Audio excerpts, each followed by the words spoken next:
Okay. GBP USD. Balik tayo sa Trading Central. Hanapin natin yung GBP USD. Yan. So, intraday, rebound. Ayan. So, ito naman, 3:25:11 AM. So, medyo talagang, ano to? Sorry. Today is, ang ngayon ay almost 6 o'clock na. 6. Sabihin na natin, 18 minus 6 is 12. Alas 12 ng tanghali ito lumabas. So, isinet ko na yung mga yan. So, tingin ko naman, isinet ko na yan kanina bago tayo nag-start. So, tingnan na lang natin GBP USD. Ito na siya. Nilagay ko na. Ayan. Nakabase na ito doon. So, alas 12 kanina. Alas 12. Oh. Kung pupuntahan ko yung 1 hour, 6, 7, 8, 9, 10, 11, 12. So, dito. Dito yung signal kanina. At base sa nakikita natin ngayon, di ba? Ang sabi niya, tataas nung 12 o'clock. At base na nakikita natin ngayon, anong nakikita nyo? Tumaas, di ba? Tama ba, mate? Tumaas. So, ibig sabihin, somehow parang valid yung signal. So, at least, parang meron tayong chance na maging reliable tong signal nito. And as of now, talagang parang nire-reach niya yung TP2. Yan. Kaya lang, anong gagawin natin ngayon, mate? Ayan, parang nire-reach niya yung TP2. Anong pwede natin gawin? Pwede pa ba tayo mag-enter, mate? Palagay nyo, pwede ba tayo mag-enter? Pwede pa, no?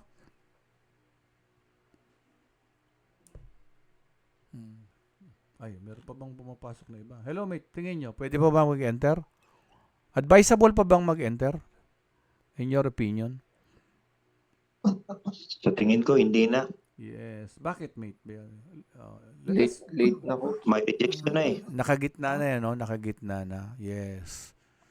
So, let's say, papasok ka dyan, stop loss mo dito, ang reward mo nandito na. So, parang nag 1:1 ka lang. Ito yung sinasabi nilang another criteria ng trading plan natin. If it is not 1:2 or 1:3, so this is, hindi na siya ganun ka-healthy. Pero pwede.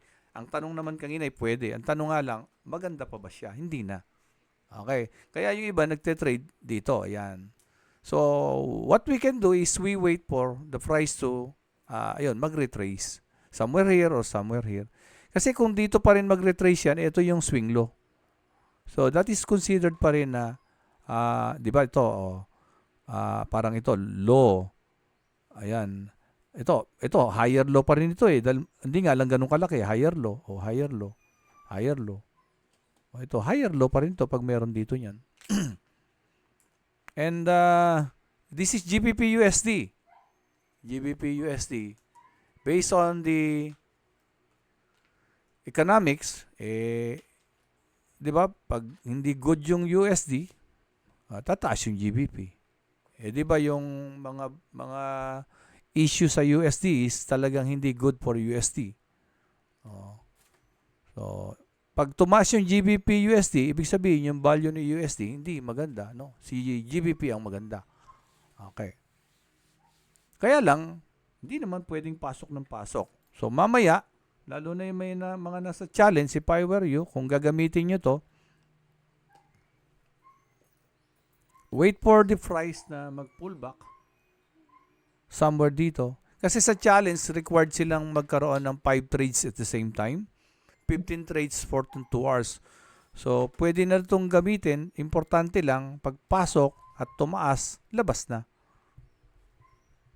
Short term lang. Pero, in reality, sa strategy na pinapractice natin, if I were you, wait for the pullback. Yan. Kaya ako, I did not encourage everyone to join the challenge kasi yung strategy niya, hindi tayo nagte-trade ng 5 trades at the same time for 2 hours. Hindi ko ini-encourage yun. But if you want to do it, it's your call. Okay? Kasi pag nasanay ka na talaga. So, and at the same time, ano nakikita nyo rito? This is the swing high. So somehow yung price nag-break down and then if mag-pullback siya rito, so pwede talaga. But kung mag-pullback siya rito, wait for a consolidation.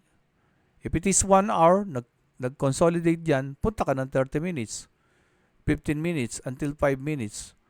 So if there is a consolidation dito, wait mo na mag-breakout and pull back. O pag nag-pull back, wait for a smaller consolidation in the 5 minutes.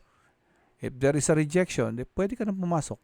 At least kung dito ka papasok, ayan. So, pwede mo ma-enjoy pa rin yung 1:2, 1:2 and 1:3. Okay? Sa mga papasok mamaya. But let us try the top-down analysis dito. Ano ba yung long-term bias ni GBP? Medyo binaligtad ko long-term, monthly. Yon.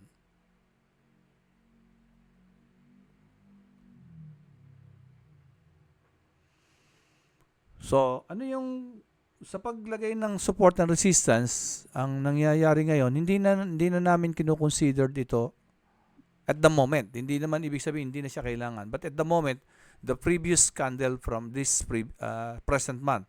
If the present month is September, August.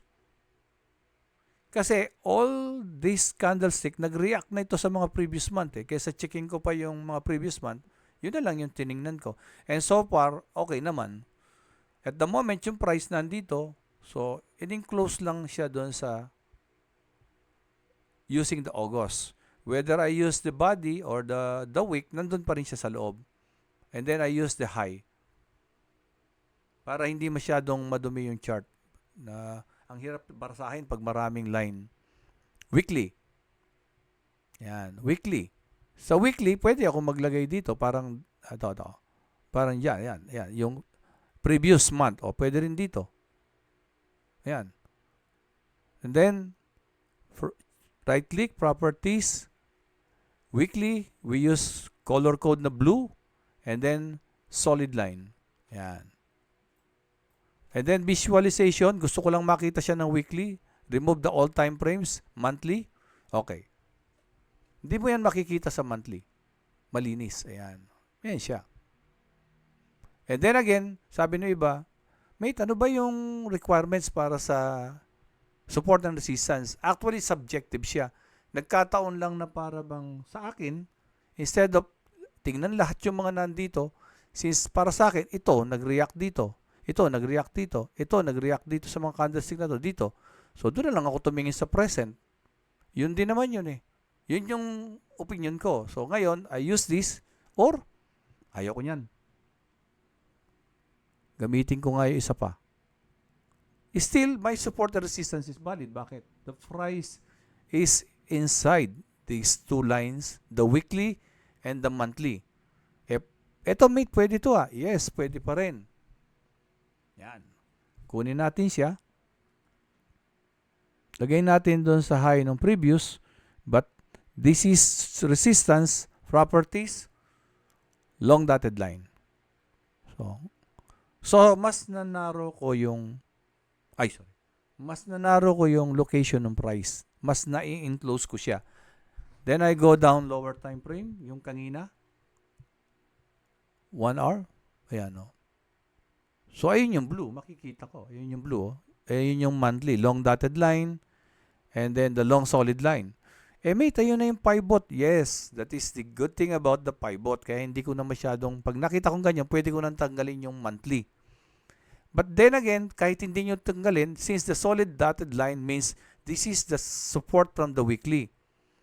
And looking at this consolidation, this is an impulse consolidation. This could be a continuation. Ang target niya, eto na, na-touch niya. Ito pa yung isa. Nung tiningnan ko to using our own analysis, ano to, mate, sa atin? Previously, anong tawag natin dyan?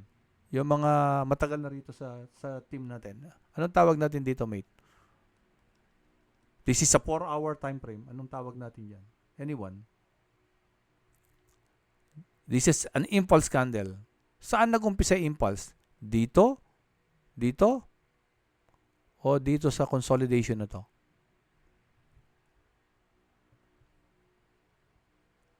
Anong tawag natin ngayon dyan, mate?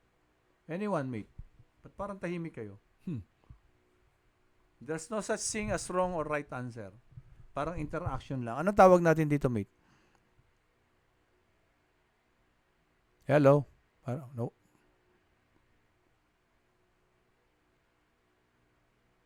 Parang tahimik kayo. Tingnan ko ngayon nasa loob. Oh, mate Ernie, anong tawag dito? Si Minute eh. Si Sir Ed. Sir Ed, anong tawag natin, sir, dito? Retracement, sir? Retracement or Di ito ba yung red? ito yung Downstairs seller zone. 'Di ba? 'Di ba tama, seller zone? Ito yung kung saan maraming nag-sell, 'di ba? So bakit very attractive ito sa mga institusyon? Kasi dito sila nakapagbenta ng mataas. Oh, ayan, diniskarga nila. Ayan, oh. Ito ngayon, pag tumingin sila sa ayan, oh. So ngayon nag-breakdown. So breakdown, so this is a good breakdown, tama? Kaya lang, huwag kayong manibago kasi dati ang chart natin malinis talaga. I'm also using moving average and support and resistance dati. Kinlear ko lang. But I'm using Trading Central now. So I'm thinking na baka maganda because they are expert. So we give ourselves opportunity to learn from others na magagaling. And I'm telling you, sir, mga sir, lalo na sa mga baguhan, I could not promise na magiging maganda lagi yung charting natin. But we will try. So this is a good breakdown. Anong tawag natin, sir, dito?